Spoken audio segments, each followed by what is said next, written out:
This is WYFF News 4 at 4. And here are your top 4 stories at 4. Plan unveiled. We have a reaction from across South Carolina following the U.S. House Republicans' plan to replace Obamacare. Bird flu found, why officials are keeping a close eye on a Tennessee farm, and what this outbreak could mean for your family. Smoking ban considered, what an upstate city is doing to ban smoking at places you may take your family. And dining like gentlemen, how upstate 7th graders are learning life lessons along with table etiquette. And here are your top 4 stories at 4. Searching for suspects after a young man was shot while checking out noises outside of his home. The latest on the investigation. A message to lawmakers. Upstate business leaders are saying hurry up and pass a roads bill. Inauguration day, and Upstate College welcomes its new president. See who is there to celebrate her big day. It's game on as the Special Olympics in the Upstate kick off.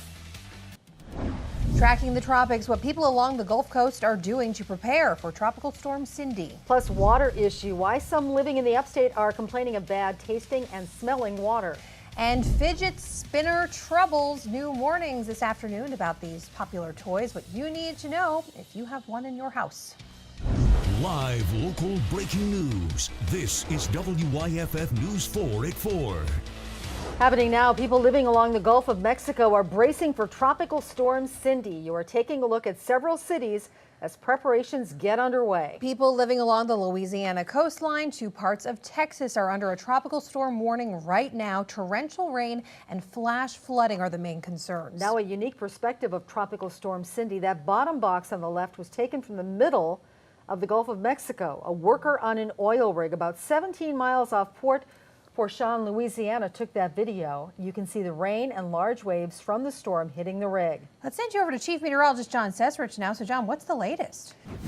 Breaking news. Right now, fire crews are on the ground battling a church fire in Simpsonville.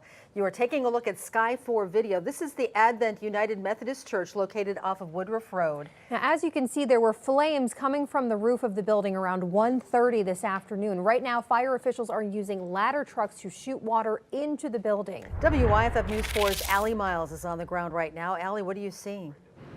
Gabrielle, Carol, we have been out here for hours. The call came in just around 12:45, and if you take a look behind me, you can still see the amount of activity happening hours later. Now, to give you an idea of exactly where we are right now, Woodruff Road is behind this church from our angle over here near St. Mary Magdalene Catholic Church. Now we want to show you some live Sky 4 video. As you can see, crews with 4 fire departments are out here working to put out these flames, which keep popping up through the roof. We're told the church is undergoing a renovation that happened since January, and a new sanctuary and fellowship space is under construction.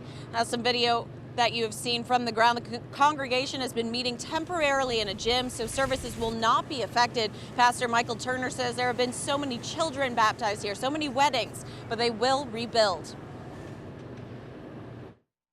It's very difficult to see this going on, but this isn't the church.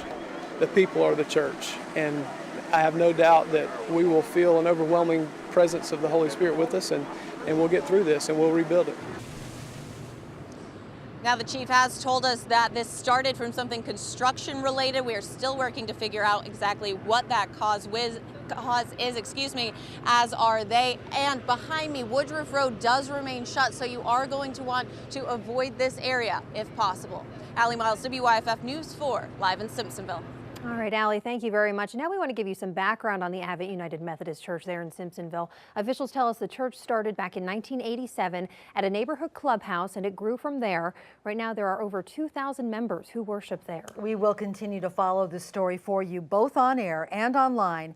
And to read more about the church and take another look at Sky 4 video, you can turn to WYFF4.com and, of course, the WYFF4 mobile app. We have breaking news just into our newsroom. We are getting new information following a nightclub shooting earlier this week in Greenville County. Let's get you right over to WYFF News 4's Corey Davis, who is live in Greenville County with the latest. Corey, what can you tell us? Carol, we just got a whole lot of new information from Greenville County Sheriff Will Lewis concerning this shooting here. We just learned that they arrested and charged a man. They arrested him this morning and charged him with murder in connection with that shooting at the Symposium Outdoor Lounge strip club. I want to show you his mugshot. His name is Randolph Darnell Bennett. He's 28 years old. We're told that Bennett was the person who killed Montrell Coker. He is charged with murder. Take a look at some video. I'm going to break this down for you. There's a lot of elements to this. We're told that there was a fight in front of the club. From there, Bennett went to a car and got his gun. We're told that he came back and he exchanged gun fire with the victim, Coker. They were shooting at each other in front of the club. Coker was hit. We're told that someone else came and stole Coker's, or took his gun, and from there, that person shot at Bennett. And right now, that person is still on the run, and deputies are trying to look for that person. So we'll have more on this case for you, and also more about gang involvement as well coming up this afternoon. For now, we're live in Greenville County. Corey Davis, WYFF News 4. Here are your top 4 stories at 4. Flames devour an upstate church, the latest from those affected. Man takes a stunt too far on social media. What he did that has police investigating. Black Friday is here. A look at the biggest shopping day of the year across our area and across the country. Last-ditch effort to stay open. What an upstate no-kill shelter is trying to do to keep going. Right now, we have breaking news out of Oconee County. A toddler is dead after he rolled up his father's electric truck window on his neck. That's according to the coroner. Officials say the father of 2-year-old McCarson Porter put the boy in the truck as he prepared to leave a job site in Seneca Wednesday evening. The coroner says the father turned the heat on and then left to gather up the remaining work tools. The coroner says the father returned to the truck a few minutes later and found his son lifeless, his neck compressed by the window and window frame of the rear driver's side door. McCarson Porter's death has been ruled accidental. We are also following breaking news out of Greenville County. Troopers say at least one person is dead following a crash. It happened around 1:20 this afternoon along Interstate 85 near Lawrence Road exit. Right now, details are limited, but as you can see from Sky 4, a vehicle is down an embankment. We will bring you updates on air as they come into our newsroom. We now know the name of the man who was hit and killed by a vehicle in Greenville. The coroner says 35-year-old Timothy Herring Jr. of Lexington was trying to cross Poinsett Highway last night when he was hit. Officials say Herring died from blunt force trauma to the head and pelvis. Back in the upstate happening now, investigators with the state law enforcement division are working to figure out what caused a fire that destroyed part of an historic church. Fire crews working through the night last night to put the fire out at Bethel Baptist Church. That's located off Highway 11 in Gaffney. The part of the church that was burned is the old sanctuary. This section was no longer in use. Take a look at the scene last night. Multiple fire departments were here at Bethel Baptist. Fire officials tell us no one was inside at the time. Passers-by took video, streamed the firefight live on Facebook Live, and also took pictures. Officials say the investigation could take a few days. The church dates back to 1894. The pastor tells us the church lost historic pews, an organ, a chandelier, and memorabilia from the late pastor's office. Right now, the church has 300 active members. Asking God to give me strength to be the cheerleader for my members, and and that's what the pastor has to do. We have to bear our trials as well as our members. We can't just preach by faith, we have to live by faith. Earlier today, a man who is not a member of this church came by and handed the pastor a note. Wait till you hear what he wrote. You'll hear from him coming up on WYFF News 4 at 5. Happening now, SLED is continuing an investigation into an officer-involved shooting in the upstate after a chase that followed into Union County. Authorities say James Kershaw was shot and injured by an officer. He then led them on a 2-county chase yesterday. SLED says there is dash cam video from the Spartanburg patrol car, but it does not show the confrontation.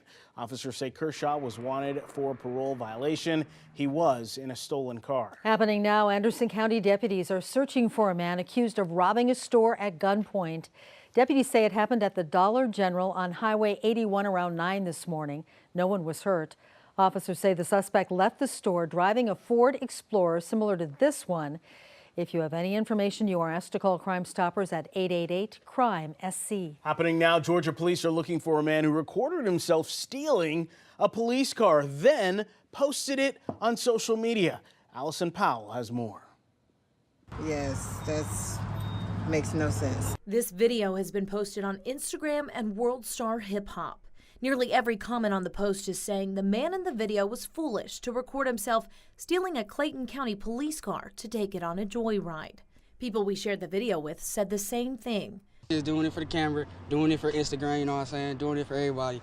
He's stupid. The video shows the man walk up to the car, the door open, the engine running, because the officer it belongs to had just jumped out to chase a suspect into the neighborhood.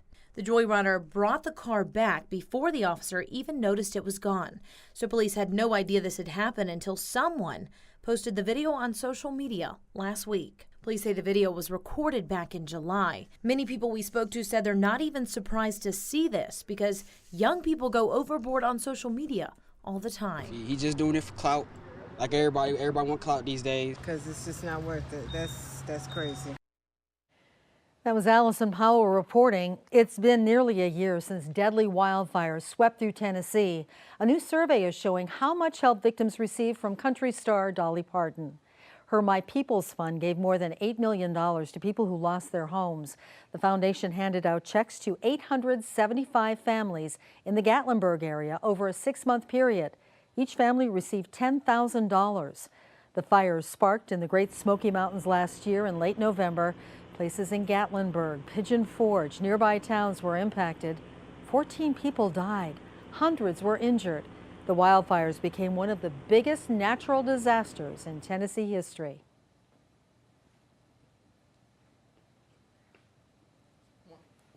Turning to weather now, you are taking a live look outside of our Woodruff Road Skycam. It's showing the shops at Green Ridge on this Black Friday. Yep, you can see all the cars down there in the parking lots. People enjoying the beautiful day. Great day for shopping. Joining us now is Chris Justice. Chris, what are your top 4 weather headlines at 4? Well, we are going to eventually warm up again tomorrow. You can see on the satellite and radar we have clear skies across the region. Clouds building from the west. A weak cold front making its way toward us. And behind it, slightly cooler air, but it's not that bad. 57 degrees in Minneapolis, 37 in Winnipeg. So colder air on the way. It's just not going to be as potent as we originally thought. Back at home, again, clear skies tonight. Temperatures are comfortable out there, a little on the cool side. 59 in Spartanburg, it's 58 in Clemson, it's 59 in Asheville. Over the next 12 hours, you will need the jacket. Once the sun goes down, it cools down quickly. 49 by 10 o'clock, waking up to the lower 40s. So not as cold as we had this morning, and a warmer day tomorrow in the mid to upper 60s. We'll track that cold blast coming up here in just a few minutes. Chris, thank you. Happening now, the biggest shopping day of the year continues to just roll along with deals drawing huge crowds to the stores for the best deals. Sky 4 is live over Woodruff Road in Greenville as shoppers continue to hunt for sales. It looks like typical Woodruff Road traffic, at least on one side of the road there, a little bit lighter than you might expect on the other side. This morning, thousands of shoppers made their way to the Haywood Mall as well in search of those Christmas gifts for both themselves and others.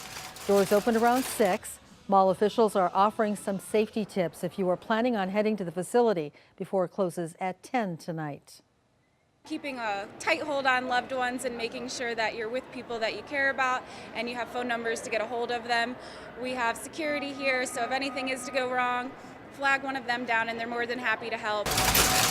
Now again, the Haywood Mall closes at 10 tonight, but don't worry shoppers, you can be there bright and early tomorrow when they reopen at 8. The latest Elon University poll is out and its focus is on the economy and how much you plan on spending during the holiday season. The poll asked almost 800 registered North Carolina voters. It found that people are expected to spend an average of $967 on gifts this year. A new Elon University poll shining the light on North Carolinians found that most shoppers in North Carolina will spend about the same as last year. Only about 13% plan on going over their 2016 budget. Now, there will be a lot of shoppers out there today, but it'll be less than many states. About 75% of people don't plan to shop on Black Friday. Here is Furman economics professor Tom Smythe.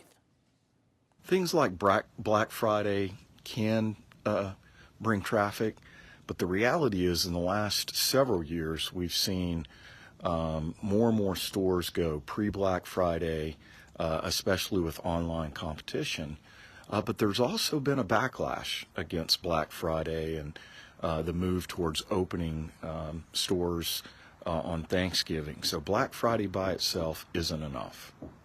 The Elon poll also shows the number of people planning to shop on Cyber Monday is up, but slightly. Now, 35% expect to shop online on the Monday after Thanksgiving, while 55% say no thanks. Well, meantime, Nigel, the early returns are in. Data from Adobe Analytics shows holiday shoppers spent more than $1.5 billion online as of yesterday evening. That's up nearly 17% from Thanksgiving Day last year. More shoppers also turned up at stores as the strong labor market, rising home values, and stocks at record highs improve consumers' appetites. The National Retail Federation is projecting total holiday sales to rise about 4% this season. Still to come, it'll be a Thanksgiving they'll never forget, what a California man says he was doing that caused his home to burn down. Plus, opening up, the Reverend Jesse Jackson is speaking publicly about his illness. The biggest discount of the year is going to be on Cyber Monday for those toys. Ahead on WYFF News 4 at 4:30, the hottest toys this holiday season. We'll take a look at what's flying off the shelves. And over the next 12 hours in the Asheville-Hendersonville area, temperatures falling to around 40 degrees. Not as cold tonight, and tomorrow will be warmer. We'll talk about it coming up.